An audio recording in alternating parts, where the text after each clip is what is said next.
Now with the pops and P's and S's, this is how it sounds right in front of it. Dead cat on now for the pops and P's and S's. Okay, so here we are on the lavalier mic. How does that sound? I've never listened to this yet, so I'm gonna put it in the computer and then I'll be able to react to it. But here's the pops and P's and S's right directly into it. Is the audio quality different when you add the DJI lavalier mic to the DJI mics? And what are the pros and cons? I've had the first one since they basically came out and I still use them all the time. The convenience is fantastic, but I honestly don't like the look too much. I don't like a big bulky microphone here, and I'd rather run something underneath the shirt. I think if the camera gear can be behind the footage and just not noticed by the audience, it's generally a good thing. Don't get me wrong, this works great, but it's massive, and I don't like that. The new version and the old version don't take the same type of lav mic. One is a TRS, the other one's a TRSS. That kind of refers to the amount of rings that are on here. What's appealing to me on this DJI Lav is the way it attaches at this 90-degree angle. I think that's gonna hold much better in place. This might be much better. It holds in there pretty snug, and that's what I'm hoping for. But with it being 90 degrees like that, you could even run a small piece of gaff tape over top of it if you really wanted to lock it in place temporarily while you're using it. But that's my biggest concern here, is that this would fall out of place. I would record for an hour to find out that 30 minutes of the footage is choppy because the cable was slightly pulling out here and then. Okay, so this is the DJI mic 2 straight out of the receiver. I'm going to be clipping it on. Oh, interesting. It's got this cool little swivel device on it. So for me, I'll be clipping it on my shirt somewhere, and that's cool that it swivels, so you can kind of angle it up towards your mouth. I just made a big bang there. I wonder if you could hear that well, if it's very good with direction. Now, with some clothing movement, that's the other thing with lavaliers. Sometimes I will tape them underneath when I really don't want to see it, and you can't even see it at all.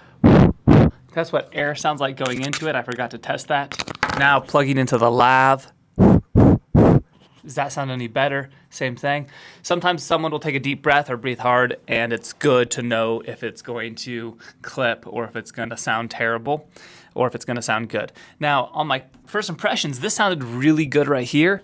Down here, it sounded kind of nasally, a little bit in the throat too much. I don't know if mounting it a little bit lower, how does that sound? Does that sound better than this? Also wanted to test underneath the shirt. Okay, so lots of times I'll actually mount it in there. I'll use a chest strap or I'll tape it in. There's plenty of different methods, but that's the location it's gonna be in. And I'm curious to know how it sounds like this. And if I look off to the side or up or talk to somebody over here, is that picking up pretty good audio?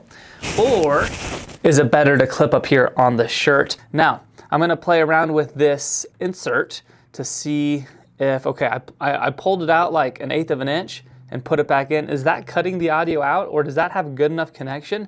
It still holds right there. Hopefully that still holds, because if that did not cut out, then we've got really good news. Now, the cord is not super long compared to a lot of lavalier cords. Sometimes they are 6 foot or whatever, so you could put this down in your shoe. But this one I believe is 3 foot, which is still gonna be good enough for most people's needs if you're clipping it around your waist and anywhere like that. So I think it sounds just as good as the normal mics, like if you don't have this plugged in. Looks a little bit better, and then you can hide it in a couple locations easier if that's the goal, to hide it. If you don't care about hiding the mic, this probably is not worth it, because there's one more point of failure where it could unplug.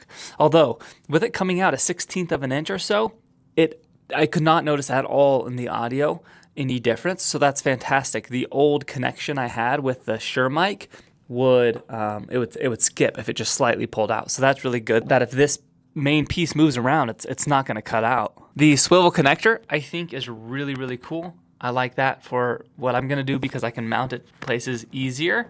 So I do like how they have that connection there. The wind and the P's and S's are not really any better than the normal receiver. They sound about the exact same. The other thing is, if I'm standing and moving around, I probably would sound a little bit better on my chest. When I'm talking here, sometimes I kind of am leaning forwards towards the camera, so that's gonna push my chest further away from the mic. I do think up on the neck isn't gonna sound as good as just a little further down as well.